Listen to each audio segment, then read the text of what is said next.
স্বাধীনতার পর থেকেই বাংলাদেশের প্রতি বন্ধুত্বের হাত বাড়ানো দেশগুলোর মধ্যে জাপান অন্যতম। মঙ্গলবার দিবাগত রাতে 4 দিনের সফরে দেশটিতে যাচ্ছেন প্রধান উপদেষ্টা। ডক্টর মোহাম্মদ ইউনূসের সফর নিয়ে পররাষ্ট্র মন্ত্রণালয়ের সংবাদ সম্মেলনে ভারপ্রাপ্ত পররাষ্ট্র সচিব জানান, জাপানের কাছে সহজ শর্ত ও স্বল্প সুদে $1 বিলিয়ন ঋণ সহায়তা চাইবে বাংলাদেশ। যে আমরা বাজেটারি সাপোর্ট হিসেবে জাপানের কাছ থেকে $1 বিলিয়ন চাচ্ছি।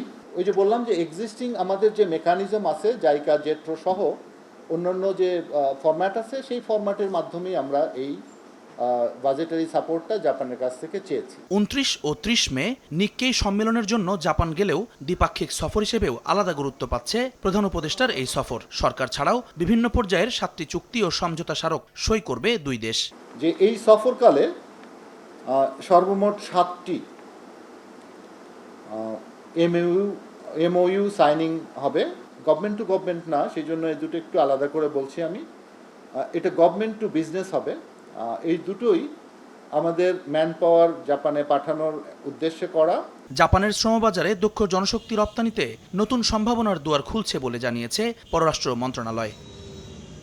জুম্মান সাদিক, জ্যাভলিন, সময় সংবাদ, ঢাকা।